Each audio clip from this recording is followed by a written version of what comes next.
اس کی آواز نہ اسمبلی میں کہیں موجود ہے اور نہ ہی پاکستان کے کہیں کسی ادارے میں موجود ہے۔ تو پیارے ویورز، اب سوچنا یہ ہے کہ ہم 10% جو باقی لوگ ہیں ان میں سے کچھ پارلیمنٹیرینز ہیں اور کچھ سرکاری ملازم ہیں اور کچھ جو ہیں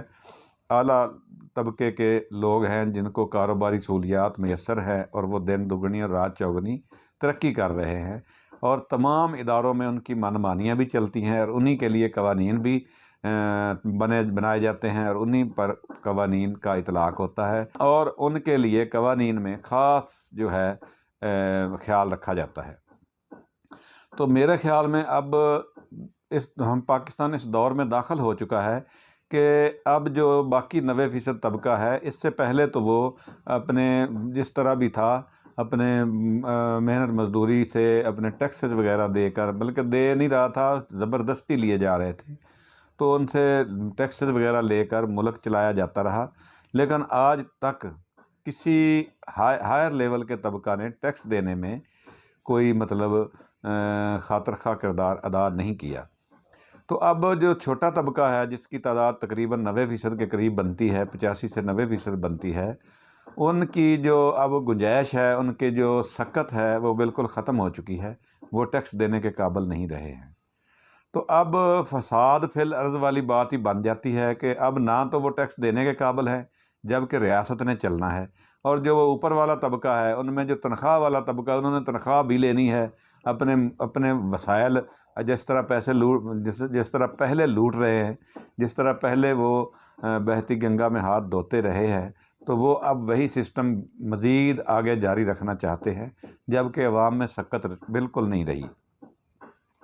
تو پاکستان اس دوراہے پر کھڑا ہے کہ آج پاکستان کو جو ہے ایک اچھے اور مدبر رہنما کی ضرورت ہے، جبکہ جو پچھلے 40 سال سے 50 سال سے 75 سال سے جو حکمرانی کا طور طریقہ چلتا آیا ہے، وہ سارے طور طریقے نے غریب اس 90% 85% عوام کو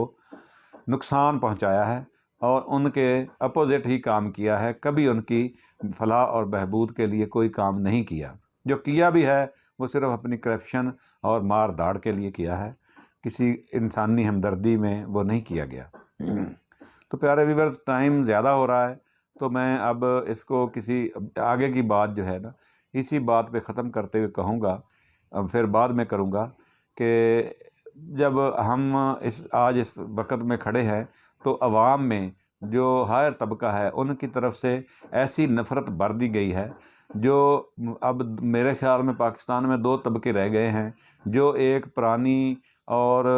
ظالمانہ طرز سیاست ہے اس کو جاری رکھنے چاہتے ہیں، ایک طبقہ تو وہ ہو گیا، اور جو عوام پر ظلم کر کے ٹیکسز وغیرہ ڈال کر اپنی عیاشی کے سامان بنانے کی کوشش کر رہا ہے، جبکہ دوسرا طبقہ وہ ہے جن میں سکت نہیں رہی اور وہ ٹیکسز ادا کرنے کے قابل نہیں رہے، اپنی زندگی میں ان کو کچھ نہیں ملا پاکستان سے، اور وہ سمجھتے ہیں کہ اب ہمیں جب پہلے نہیں ملا تو اب کیسے ملے گا، تو وہ کچھ آواز اس لیے بلند کرنا چاہتے ہیں کہ ہمارے لیے بھی کچھ سوچو، لیکن اوپر والا طبقہ بالکل سوچنے کے لیے تیار نہیں ہے اور نیچے والے طبقے کے پاس دینے کے لیے کچھ رہ نہیں گیا۔ تو اب پاکستان لازمی اس موڑ پر کھڑا ہے کہ اب یا تو اوپر والا طبقہ ٹھیک ہو کر چلنے کا عہد کرے، یا پھر نیچے والا طبقہ جو ہے وہ اپنی جو ضروریات ہیں وہ کسی ایسے فورم کے ذریعے جو قانونی بھی ہو، جو اخلاقی بھی ہو، تو اپنی جو سہولیات ہیں ان کے جو برابر وہ حاصل کر سکے۔ تو یہی جدوجہد اب جاری ہے۔ تو نفرت دونوں جانب سے اتنی بڑھ گئی ہے، نیچے والا طبقہ اوپر والے طبقے کو دیکھ کر راضی نہیں ہے اور اوپر والا طبقہ نیچے والے طبقے کو بھیڑ بکریاں سمجھ کر نوچنا چاہتا ہے۔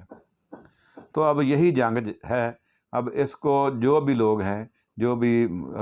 ہائر طبقے کے لوگ ہیں، نیچلے طبقے کے لوگ ہیں، اب اس موڑ پہ میرا خیال ہے کوئی ایسا فیصلہ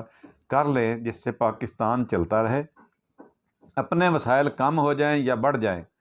یہ اس کو برداشت کریں اور پاکستان کی فلاح بہبود اور پاکستان کی سلامتی کا سوچ کر اپنے آپ کو 2 قدم پیچھے لے جائیں اور سوچ کر یہ فیصلہ کریں کہ پاکستان کو مزید اب پچھلے غلامی کے دور میں لے جانا ہے یا ایک آزاد ریاست بنا کر اس میں سب طبقوں کو